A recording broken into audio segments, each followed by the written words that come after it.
It's an old cliche in Hollywood that a sequel is never as good as the original. But director James Whale set conventional wisdom squarely on its head with Bride of Frankenstein, the crowning achievement of Universal's golden age of classic horror. Never before had a studio lavished so much imagination, production value, and acting talent on a so-called monster movie. But Bride of Frankenstein truly transcended its genre and remains one of the best-loved films ever produced by Universal. For Mary Shelley, who wrote the novel Frankenstein, the attempted creation of the monster's bride had nothing to do with the sequel. It was always part of her original vision. And just how James Whale and Universal Pictures ended up playing matchmaker for Boris Karloff and Elsa Lanchester is quite a story in itself, and like a good cast, well worth repeating.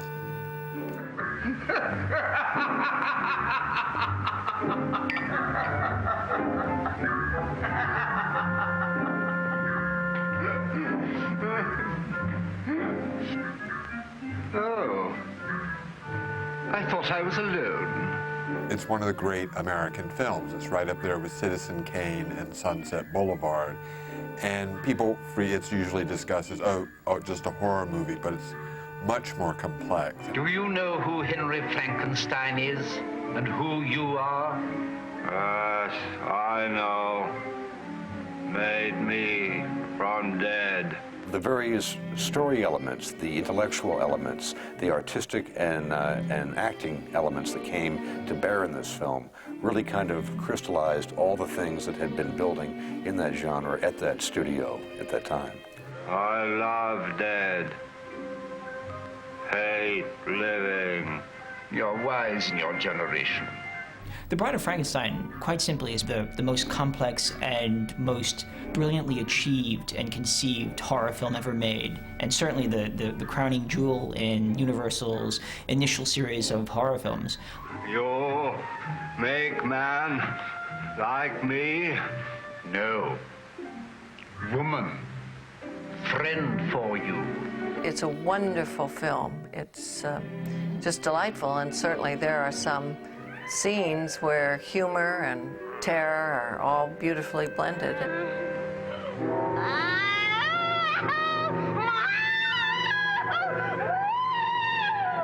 When you get into Bride of Frankenstein, you're making it all up. There are no rules. The only rules are the rules of the imagination, and Whale had an extraordinary imagination. There are some imaginations which are just best left to go do their own gothic thing. This isn't science. It's more like black magic. When Universal Pictures unleashed the original Frankenstein in 1931, it found a new formula for box office magic. In a stunning pantomime portrayal, Boris Karloff was catapulted to international stardom. Director James Whale, well regarded for his British stage work, had been imported to Hollywood because of his ability to direct dialogue. Ironically, just as movies were learning to talk, it was an unforgettable silent performance that made the Hollywood careers of both Karloff and Whale. Universal's founder, Carl Laemmle, had objected when his son, Carl Jr., first proposed making films like Dracula and Frankenstein. But there was no arguing with the runaway box office. No sooner was Frankenstein complete than the studio began making plans for a follow-up. This time it was the director who objected. James Whale didn't want to do a sequel to Frankenstein. He seemed to be trying to squirm out of it, as it were, avoid it, bypass it, do something else instead. He'd said he'd gotten everything out of the first one, that he'd sort of wrung it dry, maybe that was a phrase, something like that. You have to remember that Frankenstein was the Jaws of its day, the Star Wars of its day. It was such a big hit, and the studio had so much invested in it that finally he agreed to do it. But again, I love the fact that he only did it on his terms. In the meantime, Universal once more teamed the winning combination of James Whale and Boris Karloff for The Old Dark House, a sardonic thriller that introduced audiences to the mischievous sense of humor that would become Whale's trademark. The Invisible Man, starring Claude Rains, also mixed laughs and chills and showcased state-of-the-art special effects. The effects in Invisible Man are just extraordinary. You still watch them and wonder how some of them were done. You're crazy to know who I am, aren't you? All right, I'll show you. There's a souvenir for you. And one for you. I'll show you who I am and what I am. Huh? How do you like that,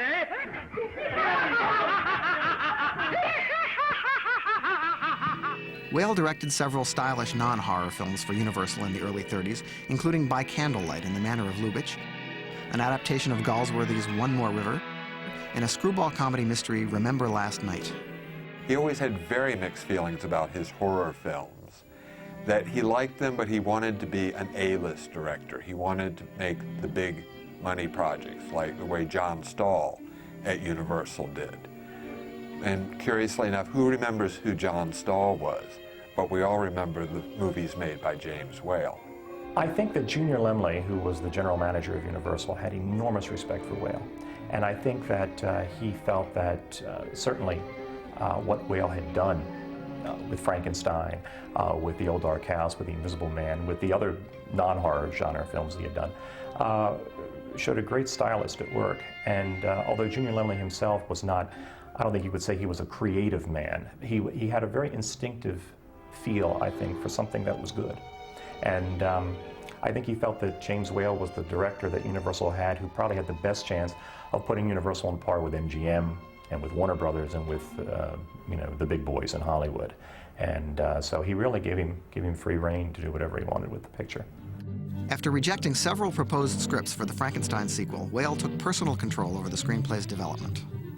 The fact that Whale didn't especially want to make the film and then agreed to prompted him to offer ideas for the script to the writers, suggest things. At least we have a very good indication that he did this. People such as Elsa Lanchester mentioned this, you know, that this was his idea, that was his idea, that the little people in the bottles was his idea, you know, that he insisted that he have the opening prologue with Mary Shelley and Byron and Percy Shelley, that was essential, otherwise he wouldn't do it. Elsa Lanchester, for example, told me that Whale insisted that she be allowed to play Mary Shelley and also the bride. That this was, it was either that or he didn't want to wouldn't make the film. It was a great thrill to meet Elsa Lanchester. I met her in 1981, and she said that it was Whale's intention to show that very pretty people, which is the way that Mary Shelley is presented in the film, actually inside have very wicked thoughts. Can you believe that bland and lovely brow conceived of Frankenstein? A monster created from cadavers out of rifled graves? The money was available to him to make a much more elaborate film than the first one. Because of the success, they let him go with the sets and go with the care and the time and the photography and the music so that he could polish and refine and elaborate in a way that the earlier films, which were made faster and so forth, wouldn't have permitted. It's such an odd sequel in so many ways. For example, after a brief glimpse of the monster in the beginning of the movie, he doesn't show up again until about a half hour in, a third of the way into the movie. And meanwhile, you've spent most of your time with this very strange character, Dr. Pretorius. I think if you look at Dr. Pretorius, that's an example of how the movie has changed so radically from the first one. In the first one, there was the sort of boring Dr. Waldman. And in this one, suddenly there's this full-blown, eccentric, very, very gay and funny character that was created by Whale in the development of the screenplay for the second film. Frankenstein. Yes, there have been developments since he came to me. Unlike the original Universal film, Mary Shelley's novel featured a highly articulate, even philosophical monster. Bride of Frankenstein restored the monster's ability to speak. Before you came, I was all alone. It is bad to be alone. Alone. Bad. Friend. Good. Speech was the essential difference between the original Frankenstein and the Bride of Frankenstein. And my father really objected to the monster being given speech. He felt it would take away from the original portrayal, and I think he was wrong. Cinema history has proven him wrong. It's one of the few sequels that really most film critics regard as surpassing the original. Once more, Boris Karloff would face the prospect of a grueling and uncomfortable makeup designed and applied by the legendary Jack Pierce. One of the changes in the makeup, besides the fact that Karloff had gained weight, he wasn't as cadaverous, I think success, he was able to eat more, and unfortunately he had a little fuller face. But one of the biggest changes was the results of the fire. So they had singed his hair off and just gave him this almost like a little crew cut, which through the course of the film actually grows, which I thought was pretty neat. His makeup goes through 4 or 5 stages of regeneration, allowing him to grow both visually as well as spiritually as the film unfolds. Also, they gave him kind of a burn on his hand and a little bit of a burn on the side of his face. But other than that, the makeup was basically the same. The flat head, and still had the electrodes in the brow, and just a slightly fuller face with a few little burn scars and the singed off hair. Again, another great makeup. And actually, another change was you see in the original makeup, he only had 1 clamp on his head, on this side actually. And it was something I didn't notice for the longest time, because you would see more pictures from the bride, and you saw the 2 big clamps and the little ones in between and the ones on the side. And I used to always assume that was the same on the original makeup. And it wasn't until later when I started looking at it, I said, he only has that 1 clamp. During the filming of the original Frankenstein, Karloff sustained a serious back injury and suffered many other discomforts due to the weighted boots and heavily padded costume. For the sequel, efforts were made to lessen the physical ordeal. I'm sure they treated him a little more like a star because he was successful with Frankenstein and some films after that, in between the bride. And I do think, in fact, in the original makeup, the top of his head was probably fabricated each day, built up out of cotton and collodion. In the bride and in the son later on, there was actually a rubber forehead that went on, which probably sped up the process for Boris and Jack. I know they gave Karloff a slant board anyways, because he still couldn't quite sit down. In fact, I have a picture in my office of him in this great slant board drinking a cup of tea. The makeup posed technical challenges for cinematographer John Mescal, who required special lighting for the monster's unearthly skin tones. Jack Pierce's makeup for the monster essentially was a blue-green hue and color. This was not due to any belief in a color aesthetic for the monster, but for the fact that if the monster were photographed wearing this shade of grease paint on orthochromatic film, and if he was lit as Mescal lit him with blue gelled light, he would read as dead white.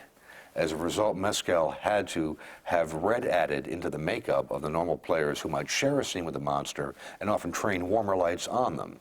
The makeup for The Bride of Frankenstein is an absolute masterpiece. It's the only iconic female monster to ever come out of the movies. I mean, if you were to think of a classic female monster, it's The Bride of Frankenstein that immediately comes to mind. The Elsa Lanchester makeup I found very fascinating because it was very different from the Karloff makeup. And I'm sure what they wanted to do was have her attractive, You didn't want to have a hideous woman, monster. I don't know if it was an executive decision or what.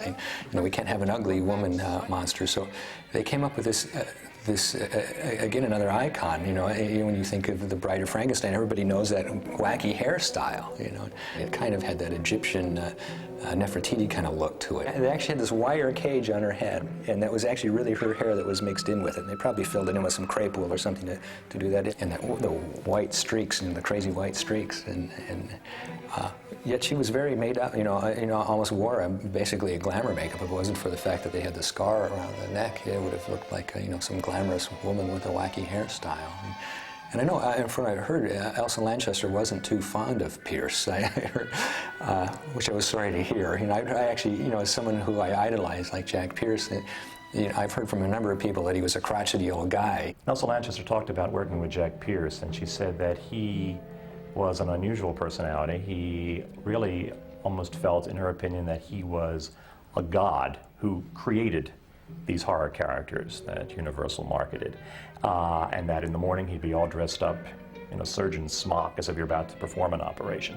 And she said you went in very timidly into his sanctum sanctorum to have the makeup done, and you waited for him to say hello. You didn't say hello first. He had to say hello first. So he was very, very much in control. He really was a divine presence within his own realm of creating these makeups.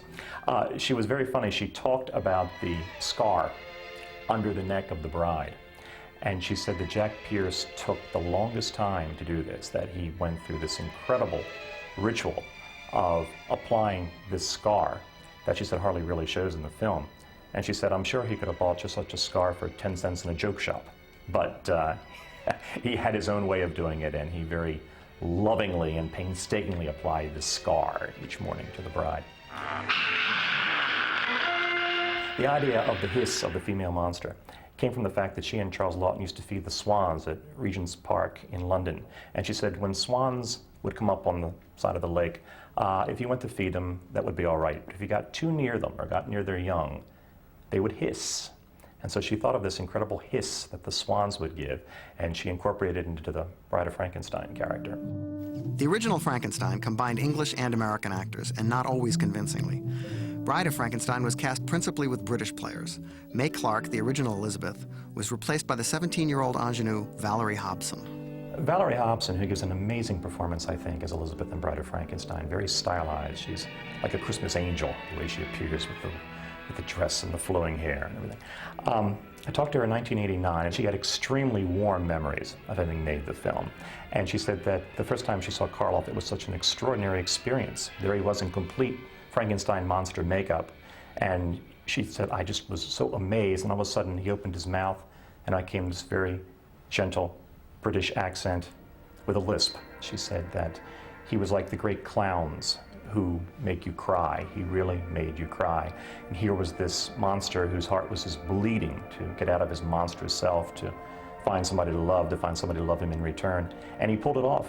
Remarkable feat of acting, and she was very, very impressed by it. Valerie Hobson was very appreciative of James Whale because she said, of course, not only was he a great director, but that he was, as she put it, so English. And here she was, a 17-year-old British girl in Hollywood.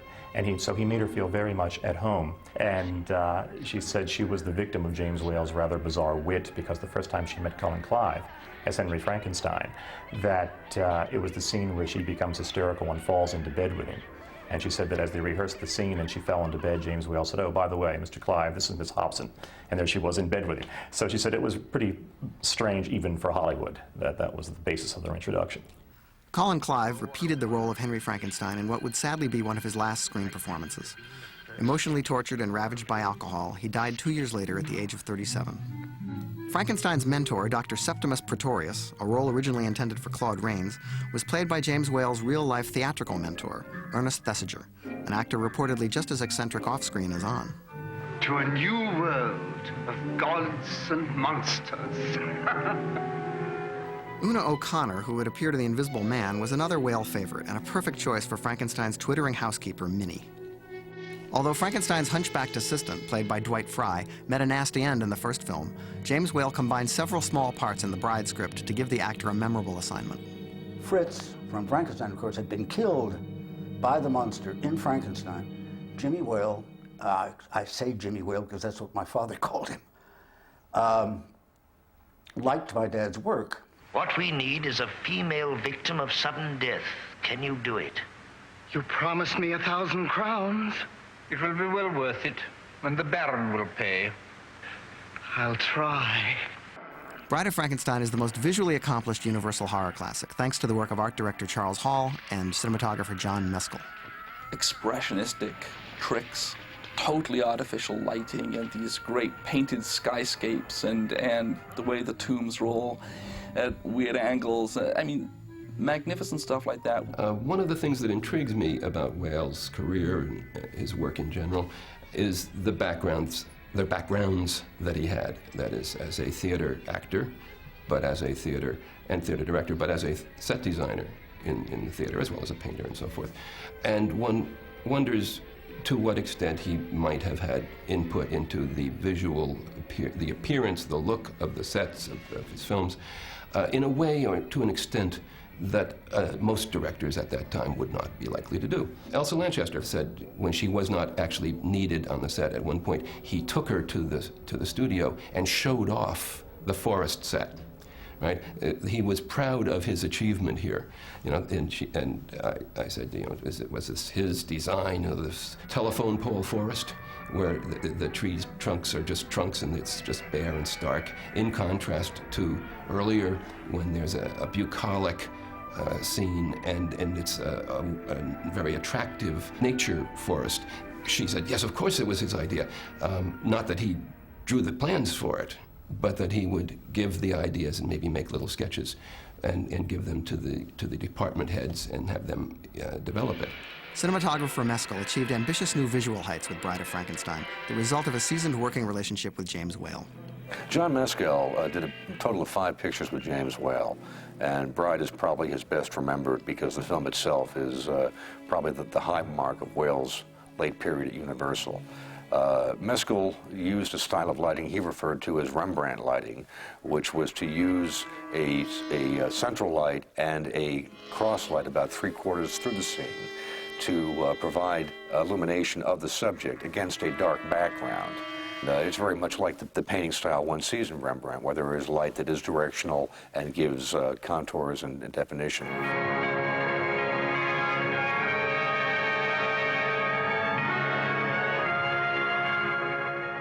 The crowning touch in Bride of Frankenstein's artistry was the inspired musical score by Franz Waxman.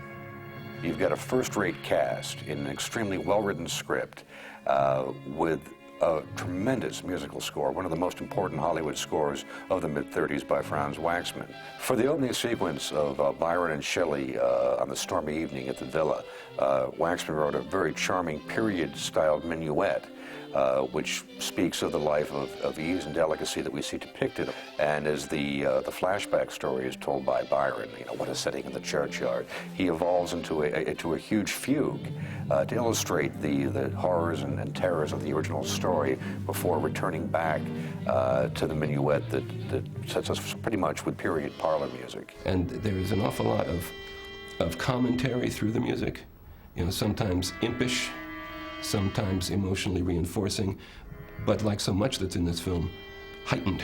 The basic structure of Waxman's score is Wagnerian. He uses motives for each of the major characters or sequences. These are thematic building blocks which can introduce or herald each character's entrance or imply their presence off camera when they aren't present. Almost operatically, isn't it? The leitmotif approach, where you have a particular phrase or melody associated with a person, one character or a different character. The monster has a 4-note motive which seems to be patterned upon his growl. It would almost seem that Waxman had observed this in the performance and deduced that from it. The bride herself has a very exotic, high-flown 3-note melody, which is very open-ended and is allowing it to be utilized in many different forms. We first hear it narrative-wise when Pretorius speaks of her imminent birth. Friend for you, woman. Friend, yes. Dr. Pretorius, who is the kind of Mephistophelian interloper, he's a figure both of humor and tremendous evil, has a very mad, loping theme.